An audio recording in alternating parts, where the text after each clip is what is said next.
qué había pasado con el latín, ya no en épocas del Imperio Romano, sino durante toda aquella etapa muy larga que nosotros llamamos en la historiografía occidental la Edad Media. Una Edad Media, para que tengamos en cuenta, yo creo de una manera bonita, mnemotécnica de recordar la Edad Media, es la siguiente. Empieza en el siglo V después de Cristo, termina más o menos en el siglo XV después de Cristo con el Renacimiento. Son 10 siglos, 1000 años, del año 500 al año 1500, más o menos podemos tenerlo así. Y al mismo tiempo, como se trata de un periodo largo de 1000 años, ya saben que los historiadores les gusta a veces compartimentar los periodos para poder entenderlos mejor.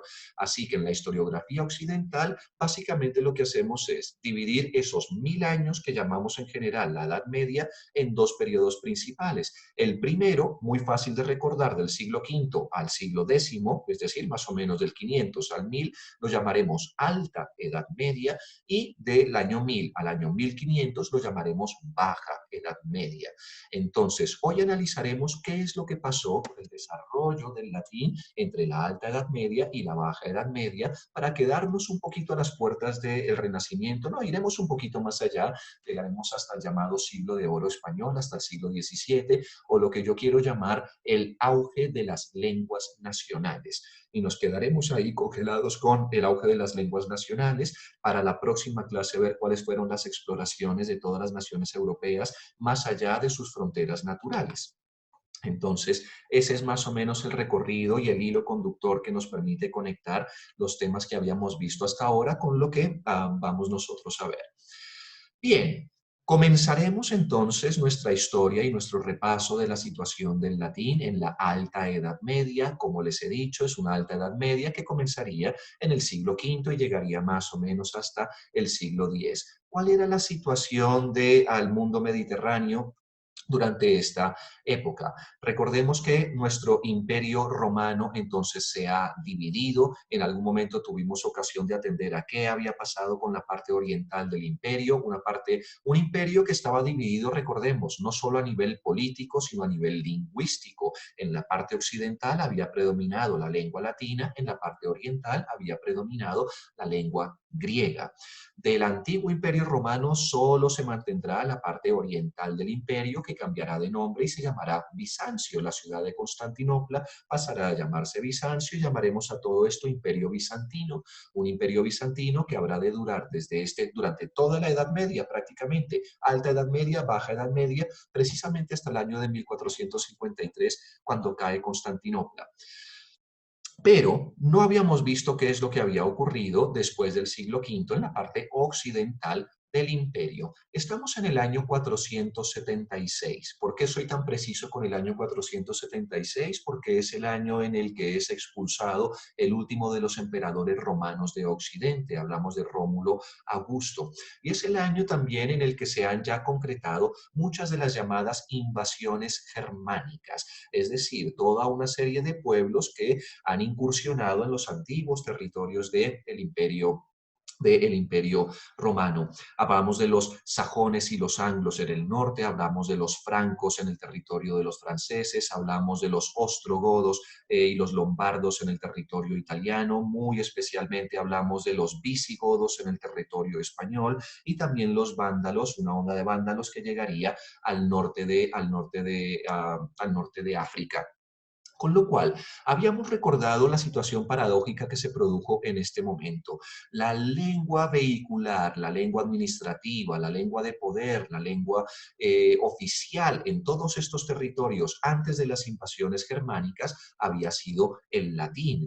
Un latín que sin duda había sufrido transformaciones desde sus orígenes allí en el siglo VII antes de Cristo, en esta pequeña ciudad que fue Roma, pero que durante la época republicana e imperial ganó una gran importancia. Se convirtió en la lengua vehicular por excelencia y fue la lengua que estuvo permanente en Europa durante estos primeros siglos de la era cristiana. Con la llegada de los llamados pueblos germánicos o pueblos bárbaros, ¿qué sucedió? Les comenté que se produjo una extraña paradoja, y es que los conquistadores fueron conquistados por la lengua de los pueblos que intentaban dominar. El latín era una lengua de mucho más prestigio, pero era una lengua de más prestigio sobre todo en los centros urbanos. Y recordemos que durante la mayor parte de la historia de la humanidad, la gran mayoría de gente no vivió en ciudades. Esto es una cuestión más típicamente industrial que comenzará en el siglo XIX, en donde vemos que más gente vive en ciudades que en el campo y es una tendencia en la que todavía continuamos. Pero quiere decir que la mayoría de hablantes de lenguas en esta zona occidental del imperio, ya para el siglo V, también tenía una situación lingüística escindida.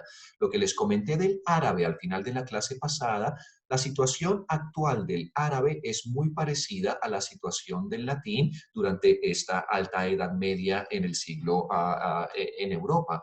Quiere decir que tenemos muchas variedades locales, habladas y coloquiales frente a una variedad escrita, culta y estándar, que es esta variedad del latín. Este latín en donde se había mantenido de todas formas y qué es lo que había pasado.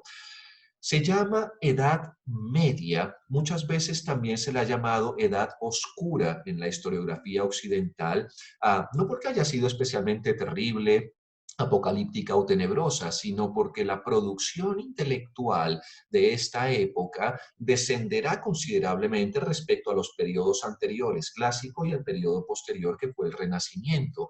Entonces, tenemos una Edad Media que para Occidente es muy pobre intelectualmente hablando. Comparemos esto con lo que estaba pasando durante el Renacimiento islámico. Entonces ya vemos que hemos de tomar estos términos de que la Edad Media no fue fecunda en el sentido intelectual, lo tenemos que tomar con pinzas. No fue fecunda para Occidente, pero fue tremendamente fértil en el ámbito islámico. Entonces, la cultura y el latín, sobre todo, en donde se habían mantenido y en donde se conservarán durante este periodo que llamaremos Alta Edad Media. Se conservará sobre todo en el ámbito de los monasterios, porque prácticamente la única institución estable a nivel europeo, estamos hablando de Occidente, será la Iglesia Católica.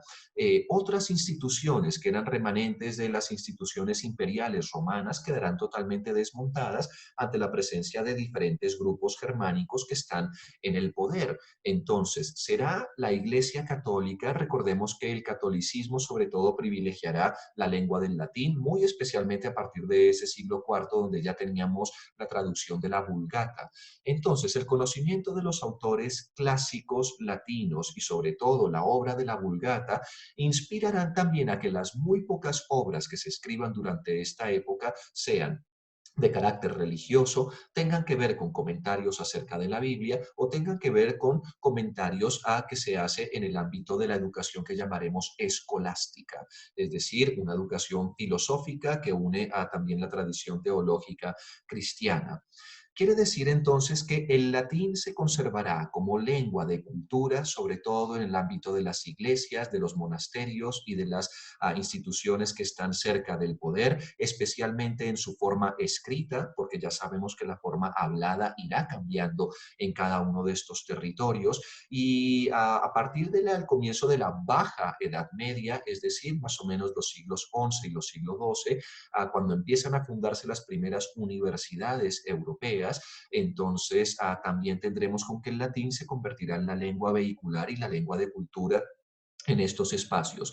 Entonces, una muy reducida actividad cultural en esta Europa de la Edad Media, que sobre todo se conservará en los ámbitos de las instituciones y eso, muy especialmente en el ámbito de los monasterios, sobre todo por los monjes. Básicamente, educarse en esta época será sinónimo de aprender latín y aprender lenguas clásicas. Seguramente la otra era el griego, pero muy especialmente el latín. Ser educado, ser alfabetizado, ser letrado significaba básicamente saber latín. Y es una tendencia que sabemos que sobrepasará los márgenes de la Edad Media, llegará hasta bien entrados los siglos XVIII, XIX e incluso XX. Recordemos que la lengua latina se mantuvo vigente en el culto de la Eucaristía católica, al menos hasta los años 60 del siglo XX.